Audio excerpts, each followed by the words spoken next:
Cordial saludos estudiantes, espero que se encuentren muy bien. Nos encontramos abarcando las temáticas de pensamiento administrativo. Es fundamental, antes, digamos, de entrar a los diferentes autores y metodologías que se ha hablado sobre el tema, pues identificar lo que es la administración y las organizaciones, ¿cierto? Tenemos entonces que la administración como actividad de coordinación de recursos. La administración tiene un carácter operativo, la gerencia, un carácter directivo o estratégico. Tenemos como campo de conocimiento conformado por la teoría organizacional, la dirección estratégica y el comportamiento organizacional. De hecho, hoy vamos a mencionar algunos aspectos de lo que son la teoría, digamos, organizacional y lo que se ha denominado, digamos, en términos de la administración, cuáles han sido digamos, las diferentes transformaciones de la concepción de lo que era administración. Entonces es bien interesante. Sin embargo, tenemos que hasta ahora lo más aceptado en las arenas académicas es que el objetivo de estudio de la administración es la organización. Ojo, y no solamente el objeto de estudio, sino de desempeño, ¿sí? De desempeño como tal, de transformación. Tenemos entonces que en palabras de Salinas, para algunos escépticos, el objeto de estudio de la administración aún no está definido. Para otros, es el comportamiento gerencial, la teoría de la empresa y para unos cuantos es la empresa en sí misma.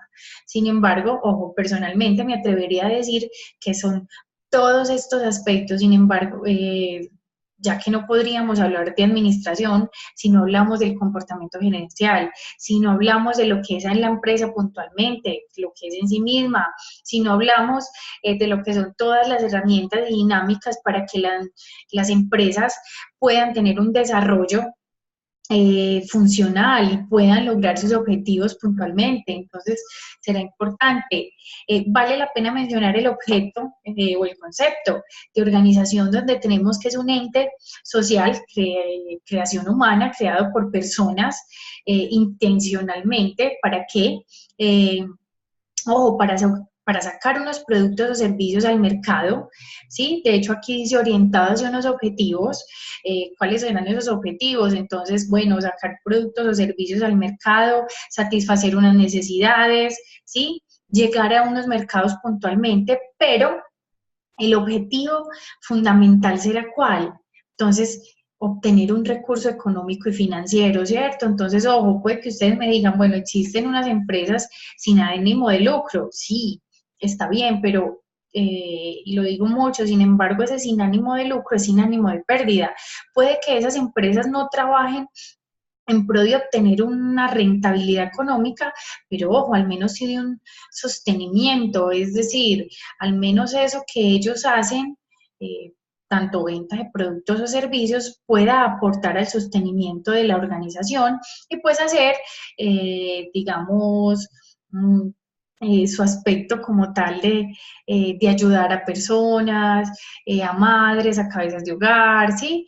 Sin embargo, ojo, siempre obteniendo, ojo, si bien no rentabilidad, menos un beneficio económico para su sostenimiento. Entonces será importante eso. Las empresas que sí tienen ánimo de lucro, pues obviamente estarán orientadas a obtener un beneficio económico. Sin embargo, esto se da a partir de qué? Lo tenemos acá mediante trabajo humano y recursos materiales. De hecho, entonces no podríamos sacar productos y servicios al mercado si no tenemos unas personas y unos recursos que estén transformándose para ello, ¿cierto? Bueno, algo muy interesante es que, qué enfoques, qué autores se han dado a partir de lo que es la organización, ¿cierto? Lo que es la empresa, lo que es su orientación de administración, y si bien uno va a identificar qué será administrar, ¿cierto? Entonces podemos decir, orientar, cuidar, responder por unos recursos puntualmente, ¿sí? Entonces, en ese orden de ideas tenemos unas teorías administrativas con unos énfasis puntuales. Tenemos aquí unos en general, tenemos énfasis en las tareas, donde está determinada la administración científica. En ese que tenemos como enfoque, racionalización del trabajo en el nivel operacional. Entonces, allá era casi que indispensable tener a los empleados todo el tiempo trabajando, ¿cierto? Para obtener un producto en un momento determinado. Sin embargo, digamos, esa ha sido la teoría más antigua, que es la científica, pero han venido unas otras teorías a debatir, pues, lo que es ese proceso, ¿cierto? O al menos lo que es esa racionalización.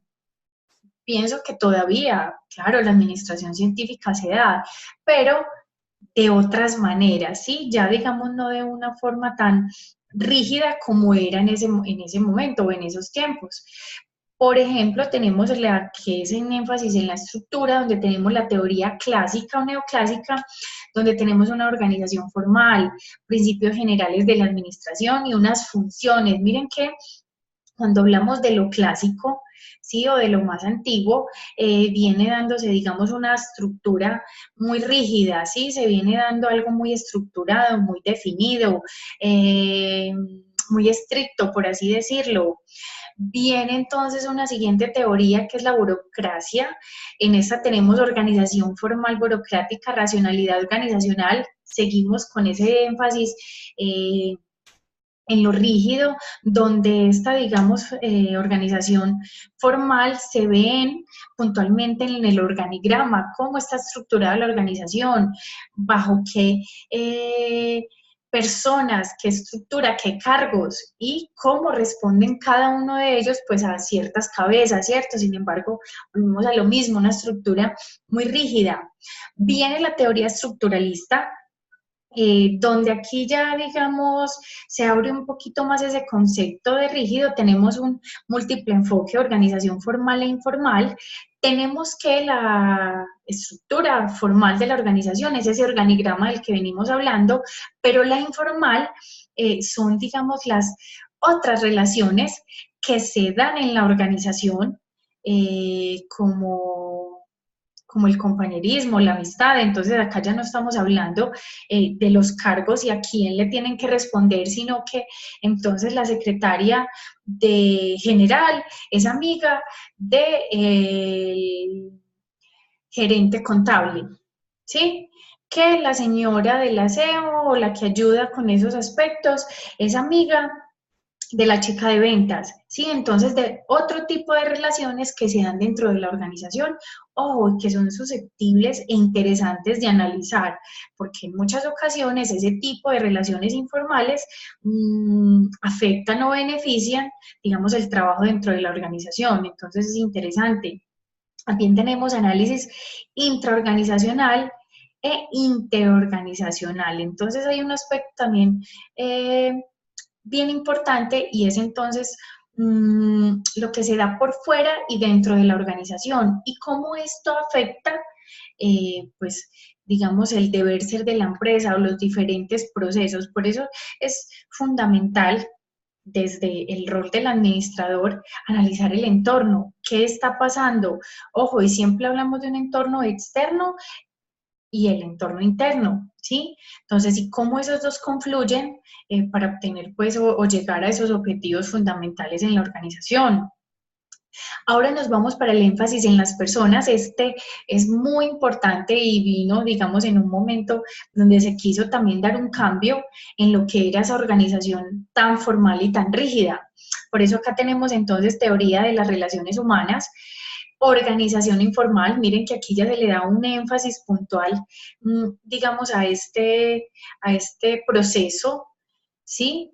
Tenemos motivación, liderazgo, comunicaciones y dinámica de grupo, entonces donde ya se empieza a entender que el ser humano pues indudablemente tiene que relacionarse con los demás y que en una organización eso siempre va a suceder, pero como también las organizaciones entienden estos procesos para mejorar, ¿sí? Para avanzar, para que las personas también se sientan bien, pues en sus lugares de trabajo, ¿sí? Y que no, digamos, esa rigidez impida, digamos, otro tipo de desarrollos, como el personal.